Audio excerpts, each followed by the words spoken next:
ஐயா வாழ்க வளமுடன். வாழ்க வளமுடன், வாழ்க வளமுடன், வாழ்க நிறைவாக நெடுவோடு வாழ்க, வாழ்க வளமுடன், அனைத்து நன்மைகளும் பெற்று வாழ்க, வாழ்க வளமுடன் ஐயா, வாழ்க.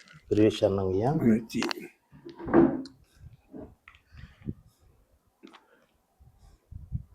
தங்கள் மாணவனா ஒரு குருவை எனக்கு ஆசிரியராக இருந்து நிறைய பாடங்கள் எனக்கு கற்றுக் கொடுத்துருக்கீங்க.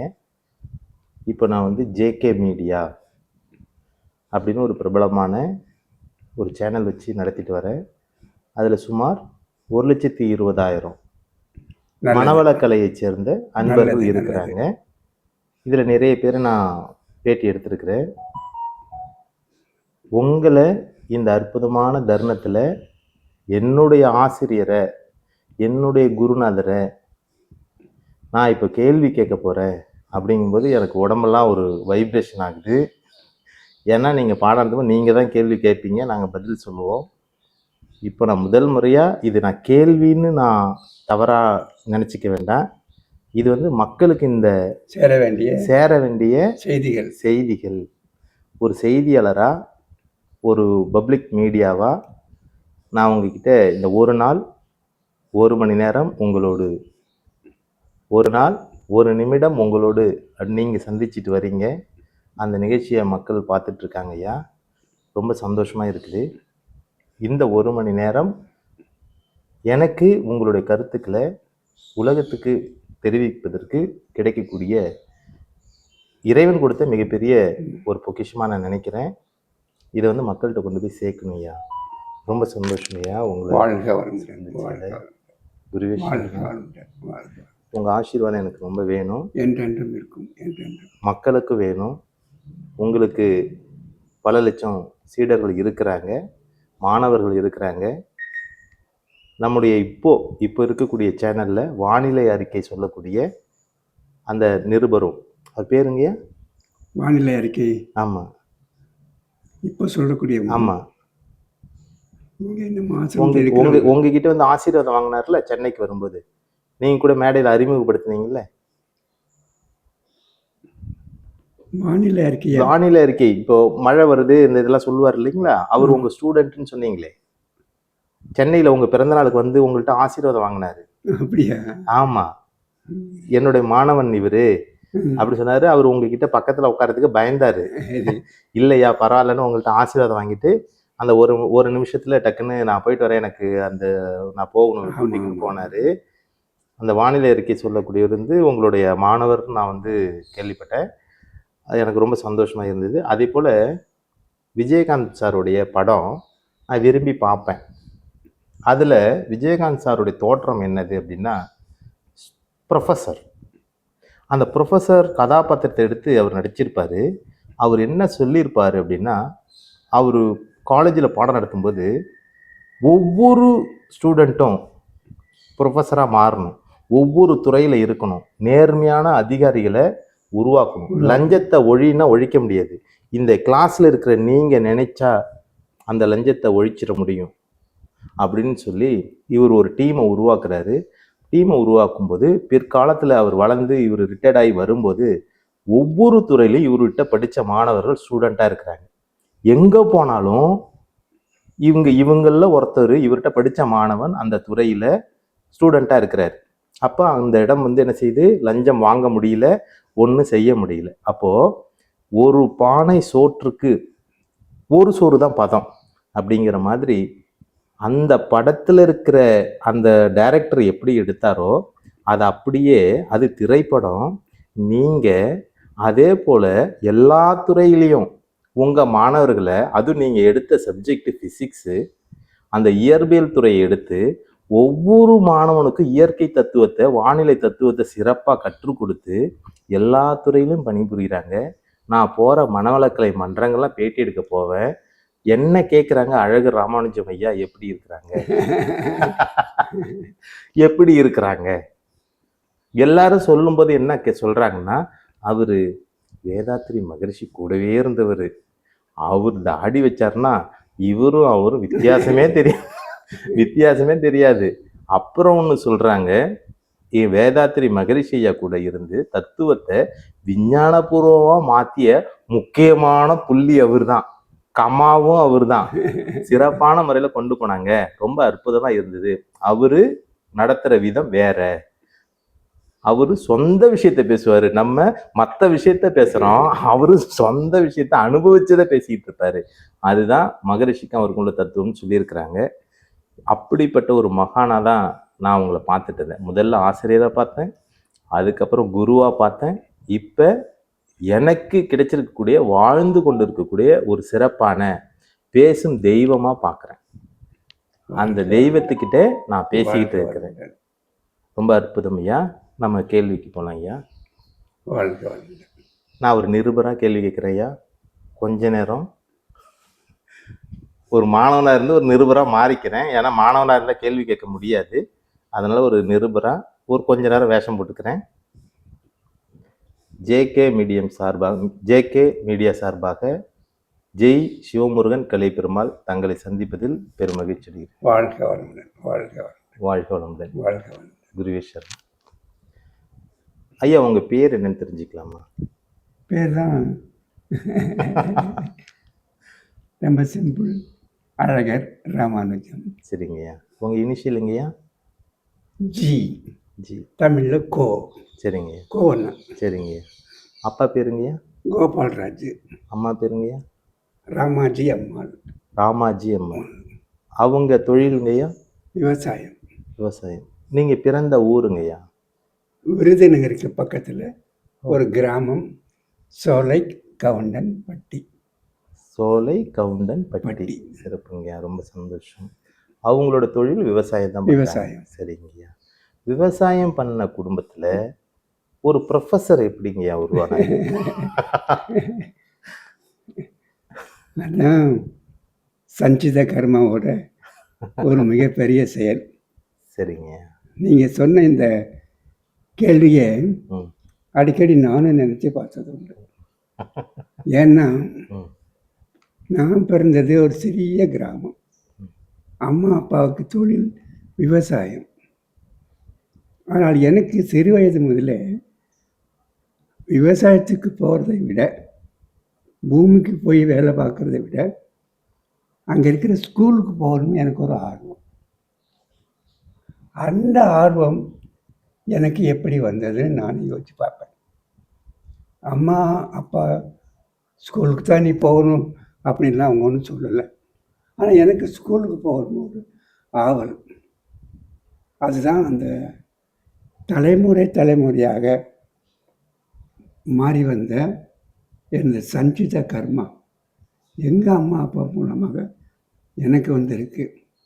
இந்த சஞ்சித கர்மாவில் ஏதோ ஒருத்தர் எனது முன்னோர்களில் ஒரு ஆசிரியராக, ஒரு படித்தவராக இருந்திருக்கணும். அவருடைய பதிவுகள் மாறி மாறி மாறி வந்து எனக்கு வந்து சேர்ந்திருக்கு. அந்த பதிவுகளுடைய விளைவு தான் ஸ்கூலுக்கு போகிறதுக்கு என்னை தூண்டியிருக்கு. ஆக நான் ஸ்கூல் போகணும் அப்படின்னு சிறு பிள்ளையில் விரும்பியது எனது சஞ்சித கர்மா. அந்த சஞ்சித கர்மாவுக்கு நான் வணக்கம் செலுத்துகிறேன். நன்றி. நானும் தங்களுடைய சஞ்சித கர்மாவுக்கு பாதம் தொட்டு நன்றி செலுத்துக்கிறேங்க. ரொம்ப நன்றிங்கய்யா. சிறப்பாக இருக்குது பதில், ரொம்ப அற்புதமாக இருக்குது ஐயா. எல்லோரும் படிச்சுட்டு வேலைக்கு போவாங்க. நீங்களும் உங்கள் சஞ்சித கர்மா படி நீங்களும் கல்லூரியில் ஒரு பேராசிரியராக முதல்வராக இருந்தீங்கன்னு எங்கள் எல்லாருக்குமே தெரியும், உலகம் அறியும். இது சாதாரணமாக எல்லாரும் கடந்து வரக்கூடிய பாதை தான். திடீர்னு ஆன்மீகத்தில் எந்த வயதில் உங்களுக்கு நாட்டம் வந்தது? எனது ஆன்மீகம் என்பது ஏதோ மறைபொருளாக இருக்கிற இறைவனை தேடணும், இறைவனோட ஒன்றணும் என்ற ஒரு ஆவலில் வந்தது அல்ல. எனது ஆன்மீகம் எங்கே ஆரம்பம் ஆகியது என்று நான் நினைத்து பார்த்தால், எனது வாழ்க்கை முறையில் நான் உருவாக்கி கொண்ட, நான்கிறது அந்த நான் அல்ல, எனது மூதாதையர்கள் மூலமாக வந்த அந்த கர்மா. அந்த கர்மா உருவாக்கி கொண்ட சில விஷயங்கள். ஒன்று, முதலாவதாக எல்லோரும் விரும்புகிறவாறு நான் நல்லா படிக்கணும் என்ற ஒரு ஒரு எண்ணம் எனக்கு எப்போவுமே உண்டு. நல்லா படித்தா எல்லாரும் விரும்புவாங்க. ம். ஆமாங்க. அவன் நல்லா படிக்கிறான், கிராமத்தில் சொல்லுவாங்க. ஆமாங்க. ஃப்ரெண்ட்ஸுகளில் அவன் நல்லா படிக்கிறான் அப்படின்னு சொல்லுவாங்க. ம். எனக்கு சிம்பிளாக வந்து எல்லாரும் என்னை விரும்பணும்னா நல்லா படிக்கணும். நல்லா பிடிக்கும். எல்லாருக்கும் பிடிக்கும். எல்லாருக்கும் பிடிக்கும். எல்லாருக்கும் பிடிக்கும். ஃப்ரெண்ட்ஸுக்கு பிடிக்கும், சொந்தக்காரங்களுக்கு பிடிக்கும், அம்மா அப்பாவுக்கு பிடிக்கும், பெருமை. எல்லாத்துக்கும் ஒரு பெருமை. என் பிள்ளை நல்லா படிக்குது. அப்படின்னு ஒரு ஒரு எண்ணம் எனக்கு. சரிங்க. அதனால வேறு எதுலேயுமே நாட்டம் இல்லாமல் நல்லா படித்தேன். சரிங்க. ஆசிரியர்கள் என்ன சொல்லி தந்தாங்களோ அதை அப்படியே படிச்சுக்கிட்டேன். படிச்சுட்டீங்க. நல்ல மார்க் வாங்கினேன். ஓ. ஆசிரியர்களுக்கு என் மேலே பிரியம். ஆமா, நல்லா படிக்கிற பசங்களை ஆசிரியர் பிடிக்குமே. பிரியமானதுதான். உண்மைதானே அது? அது ஒன்று, முதலாவதாக ஒன்று. எத்தனை ரேங்க் எடுப்பீங்க நீங்க?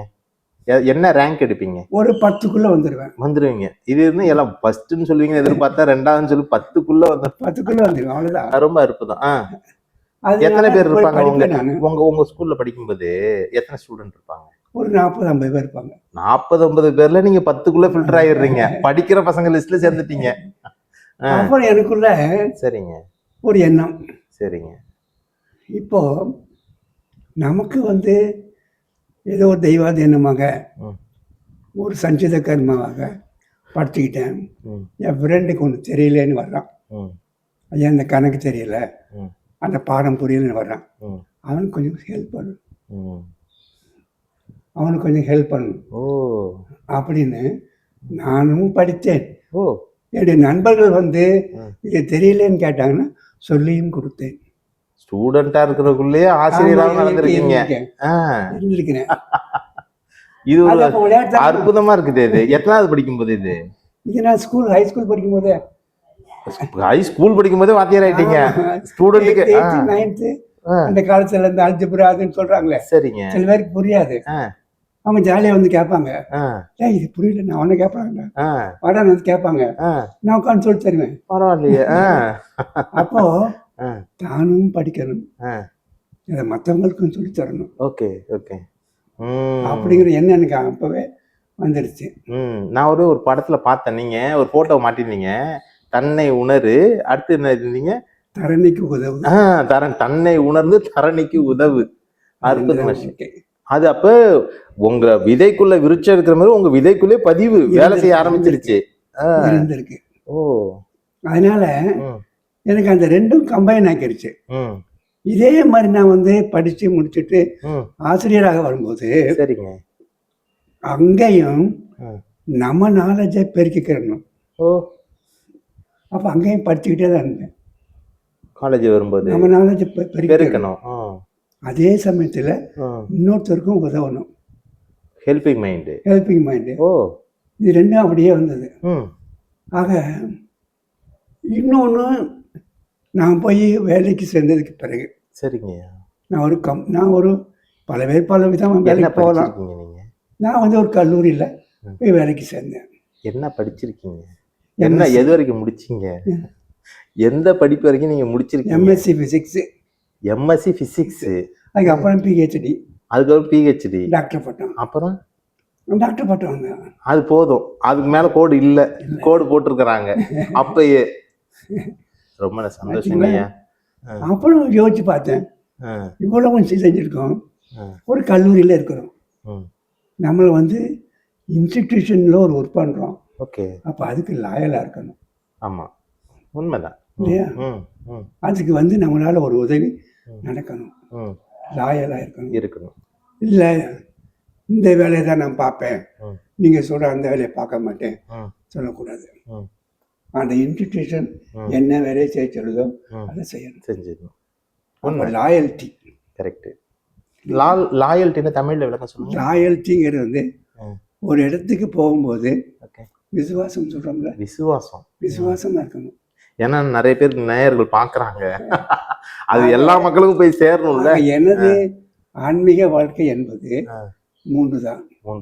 தன்னை மேம்படுத்துதல், தன்னை மேம்படுத்துதல், தரணிக்கு உதவுதல், தரணிக்கு உதவுதல், எங்கே இருக்கிறோமோ எங்கே இருக்கிறோமோ அந்த நிறுவனத்திற்கு அந்த நிறுவனத்துக்கு விசுவாசமாக இருக்கு. விசுவாசமாக இருக்கும். இதுதான் என்னுடைய ஆன்மீக வாழ்க்கை. 3 தான். ரைட்டுங்க. ஆன்மீகத்துக்கு உங்களுக்கு எப்படி ஞாட்டம் வந்துச்சு? அப்புறமாக ஆ, இந்த மறைபொருள், ஆ, தெய்வம், ஆ, இந்த கருத்தெல்லாம் எனக்கு வந்தது. ஆ. ஆழமாக சிந்திக்க ஆரம்பிச்சது ஆ. வேதாத்திரி மகரிஷியை சந்தித்த பிறகு. வேதாத்திரி மகரிஷியை எந்த வயசுல சந்திச்சீங்க? எப்ப சந்திச்சீங்க? 58 வயசுல சந்திக்கிறேன்.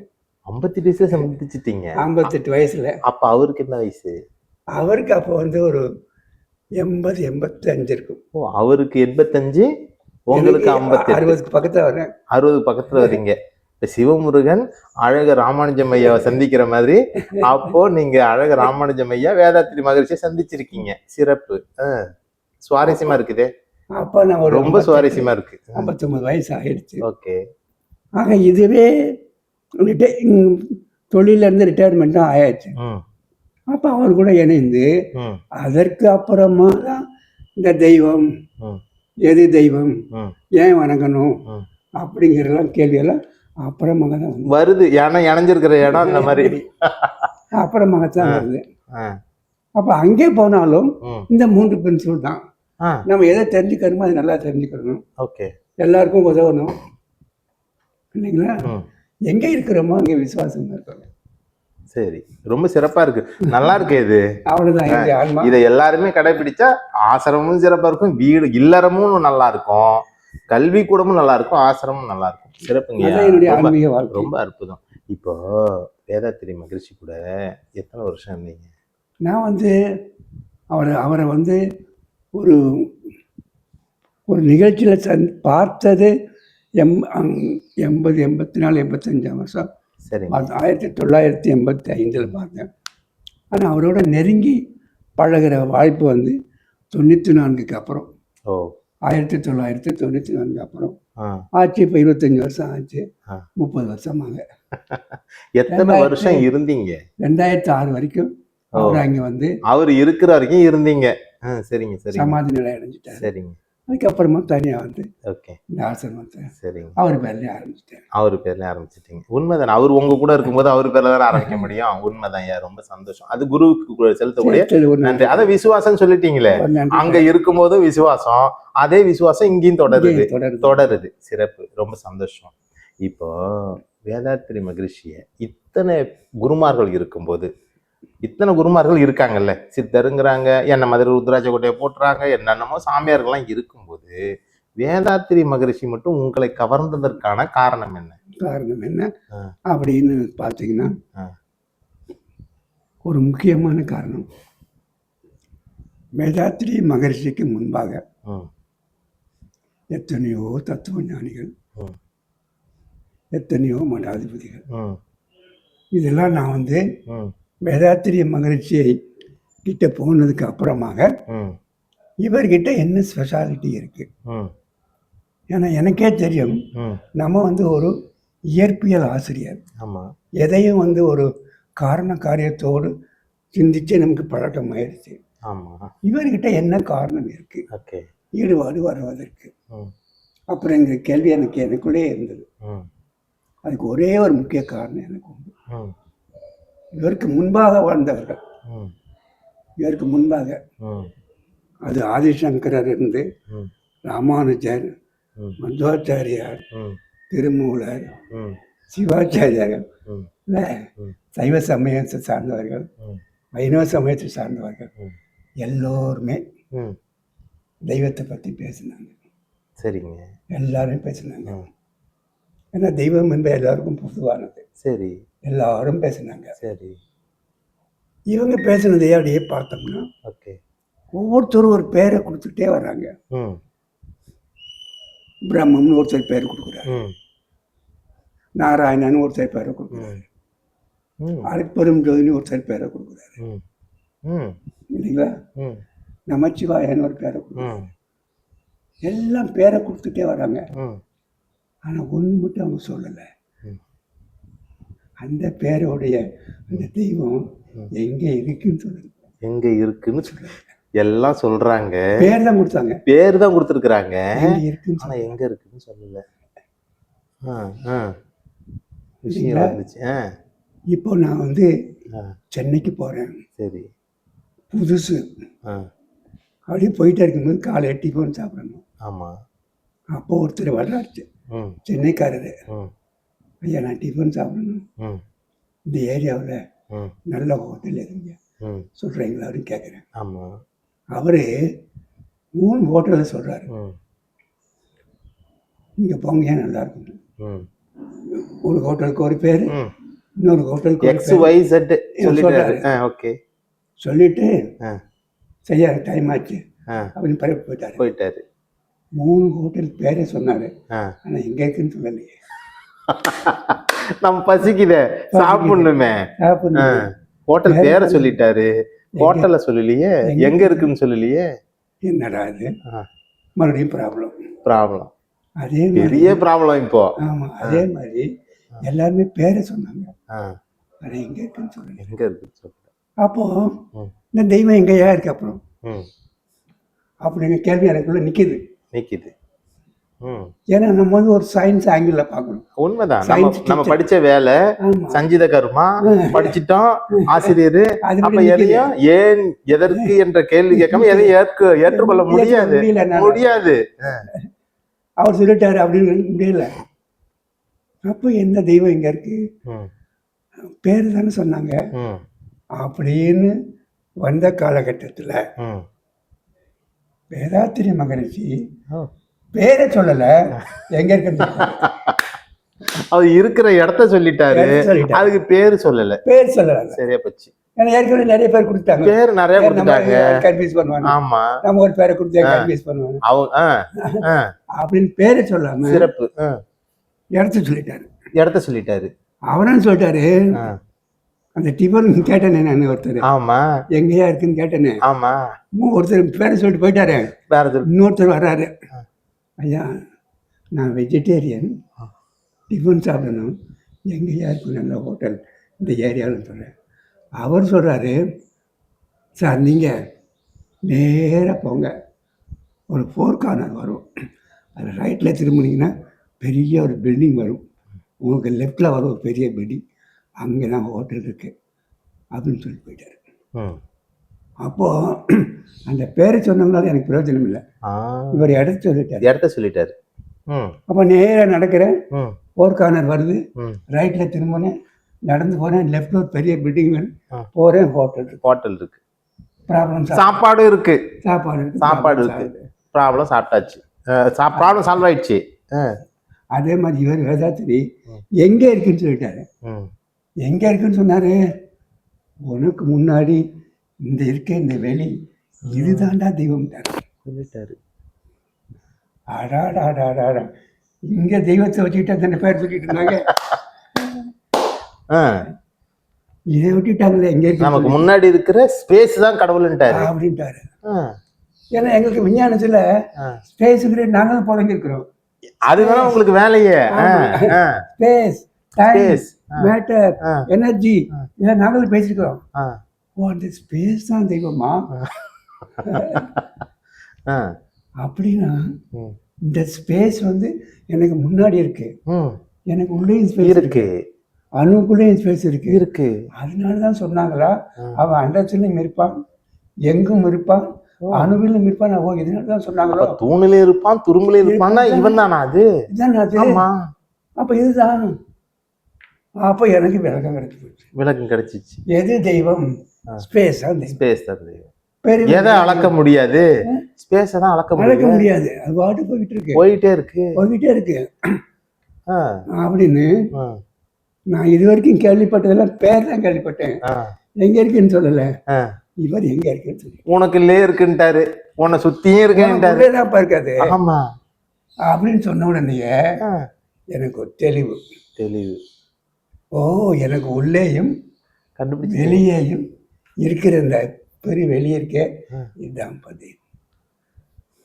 உண்மை உணரப்பட்டது, உணரப்பட்டது, விளக்கத்தோடு மனம் தெளிவடைந்தது. தெளிவடைந்தது, விளக்கத்தோடு. ம், அன்றைக்கு பிடிச்சவன் தான் பெருவெளியே தெய்வம். பெருவெளிதான் தெய்வம். அப்படிங்கிற ஒரு மனதைரியம் அன்றைக்கு தான் வந்துச்சு. அது தெரிஞ்ச உடனேவே வந்துருச்சு. அப்ப எனக்குள்ள இருக்கு தெய்வம், அப்ப நான் யாருன்னு சிந்திக்க ஆரம்பிச்சிட்டீங்க. அப்ப நீங்க யாருன்னு தெரிஞ்சு போச்சு. மகாராஜாவுக்கு அவர்தான் மகாராஜான்னு தெரிஞ்சு போச்சு. அப்போ அவங்க மகாராஜா, அவரோட வேலை. அப்ப இங்க வந்திருக்கிறவங்க எல்லாம் மகாராஜான்னு தெரிஞ்சிச்சு. விளங்கி கொண்டவர்கள் எல்லாம் மகாராஜாவா இருக்கிறார்கள், விளங்காதவர்கள் எல்லாம் கையேந்தி கொண்டு இருக்கிறார்கள். புரிஞ்சு போச்சு. அவ்வளவுதான். நடை மாறிடுச்சு, உடை மாறிடுச்சு, பேச்சு மாறிடுச்சு. அப்ப நீங்க சொன்னீங்களா அந்த போட்டோல, தன்னை உணர்ந்து தரணிக்கு உதவுதல் முடிவு எடுத்துட்டீங்க. அந்த 2 வச்சுட்டு தான் இந்த நடைமுறைக்கு யாருக்கெல்லாம் இந்த உதவி தேவையோ தெளிவு தேவையோ வந்தவங்க கிட்ட நான் சொல்லிக்கிட்டு இருக்கேன். ரொம்ப சிறப்புங்க. ரொம்ப வித்தியாசமா இருக்கு பதில். தெய்வ நிலை தெரியாது திகைக்கும் மக்கட்கெல்லாம் தெளிவாக இறை உணர தெய்வம் தொட்டு தந்தேன் என்பார் மகரிஷி. தெய்வ நிலை உணராது திகைக்கும் மக்கட்கெல்லாம் தெளிவாக இறை உணர இறைவனை தொட்டு தந்தேனாரு. இறைவனை அடையாளம் காட்டியது வேதாத்திரி மகரிஷி. உங்களுக்கு எல்லாருக்கும் ஆமா, நம்ம உங்களை பத்தி தானே பேசிட்டு இருக்கோம். உங்களுக்கு இத்தனை மகான்களை, இத்தனை பேர் இருக்கிறவங்களெல்லாம் கேள்வி கேட்டுட்டு வர்றீங்க. கடைசியில நிறைவா உங்களுக்கு முற்றுப்புள்ளி வச்சது ஆரம்பமும் வச்சது வேதாத்திரி மகரிஷி. காரணம் என்னன்னா, அவர் பேசுற சப்ஜெக்டும் உங்களுக்கு இயற்பியல், நீங்க படிச்ச துறையும் இயற்பியல். அப்போ இயற்பியல் மேட்சிங் ஆயிடுச்சு. அவர் சொல்ற கடவுள் தத்துவமும் புரிஞ்சு போச்சு. அப்ப நீங்க எடுத்த சப்ஜெக்டும் ஸ்பேஸ், அவர் சொல்ற நடத்துற பாடமும் ஸ்பேஸோட ஸ்பேஸ் மிங்கிள் ஆகி போச்சு. உண்மை தெளிவடைஞ்சிச்சு, மனம் ரொம்ப தூய்மையாயிடுச்சு. அப்ப இறைவன், நான் தான் இறைவன் நீங்க சொல்றீங்களா?